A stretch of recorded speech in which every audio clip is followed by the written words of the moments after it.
یہ بتائیں کہ آپ شادی شدہ ہیں؟ جی جی الحمدللہ. اچھا، کتنے بچے ہیں آپ کے؟ 4 ہیں جی، 2 بیٹی ہیں 2 بیٹے ہیں. ماشاءاللہ. اور بیگم ایک ہی ہے؟ ہاں جی، بیگم ایک ہی ہے الحمدللہ. اچھا. جتنے بھی لوگ دین کا کام کرنے والے ہیں نا وہ ایک بیگم کے ساتھ ہی کر سکتے ہیں. اس میں سے کافی سارے دین کا کام کرنے والے جن کی 2 ہیں. ہاں. اور میں ذاتی طور پہ کچھ لوگوں کو جانتا ہوں، میں نام نہیں لوں گا، جن کا پبلک میں نہیں پتا کہ ان کی 2 3 ہے، لیکن خفیہ شادیاں ہیں ان کی. کسی کے لاہور میں ہے، اسلام کی روح سے تو زنا ہے جی، کیونکہ شادی جی بالکل شادی تو اعلانیہ ہوتی ہے.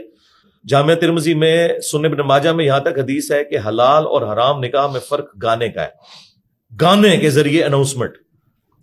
یعنی اب اناؤنسمنٹ ہوئی نہیں ہے تو وہ چھپی دوستی تو اسلام میں حرام ہے. آپ سورۃ النساء پڑھ لیں. نہیں، اگر نکاح کیا ہوا ہے پھر بھی حرام ہے جی. چھپی دوستی ہے. میں آپ کو بتاتا ہوں اس کی لاجک کیا ہے. ایک منٹ میں سوال اپنا ذرا پورا کر لوں کہ میں کئی ایسے لوگوں کو جانتا ہوں جنہوں نے پراپر نکاح کیا گواہان کی موجودگی میں، لیکن رجسٹرڈ نہیں کروایا ہوا، ڈاکومنٹیشن کوئی نہیں. وہ کہتا ہے بھائی دیکھو زنا ہے. اس کی وجہ یہ ہے یہی تو ان کی چوری ہے، کیوں نہیں رجسٹر کروا رہے.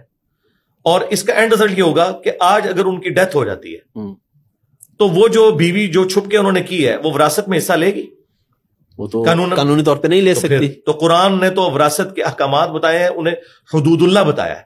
تو ایسا شخص زندگی میں بھی حرام کر رہا ہے اور مرنے کے بعد بھی وہ قبر میں اللہ کے عذاب میں ہوگا کہ اس نے ایک ایسی بیوی چھوڑی ہے اور اس کے بچے کہ جو اس کی وراثت میں سے لے نہیں سکتے قانون. اس وجہ سے میرے بھائی یہ گواہ کیا ہے، یہ گواہ کیا، ان کے مریدین ہوتے ہیں اپنے.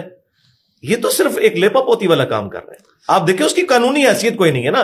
اسلام تو ایک خاندانی نظام میں بلیو کرتا ہے نا. اگر آپ اس کو سنت سمجھ کے اور دین کی خدمت سمجھ کے کر رہے ہیں تو اعلانیہ کریں نا میرے بھائی. ہم نے تو دیکھا ہے کہ نبی صلی اللہ علیہ وآلہ وسلم نے بھی زندگی میں ایک ہی شادی کی ہے. یہ جو آپ کو بعد کی شادیاں نظر آتی ہیں نا وہ بالکل آپ کے آخری 8-9 سال کی ہے. پوری زندگی جو آپ نے جس عورت کے ساتھ گزاری ہے وہ ایک میں سے بچے ہیں جب تک سیدہ خدیجہ تب تک اور کوئی 24 سال میں نہیں تھی. یعنی ایک شخص اب 50 کی ایج کو پہنچ چکا ہے اور اس نے کوئی دوسری شادی نہیں کی. بعد میں وہ ایک اللہ تعالیٰ نے حکمت کے تحت ایسا معاملہ کیا. ادروائز یہ نہیں ہم کہہ رہے کہ شادی جو ہے وہ دوسری کرنا حرام ہے، نہیں، دوسری تیسری چوتھی کی اجازت ہے لیکن حکم نہیں ہے. حکم یہ ہے کہ اگر انصاف نہ کر پاؤ تو ایک پر اکتفا کرو. یہ سورہ نساء کی واضح آیت ہے. تو انصاف یہ کرتے ہیں. سب سے بڑی بے انصافی تو یہ ہے کہ چھپا کے کی ہوئی ہے، اس کو اعلانیہ کیا ہوا ہے، اور ان کے جو ایسٹس ہیں وہ کس طرح ڈسٹریبیوٹ ہوں گے. تو یہ سراسر حرام کام ہے، اور یہ حرام ایسا ہے جو ختم ہی نہیں ہوگا، کیونکہ مر جائیں گے تو وراثت کا کیا بنے گا.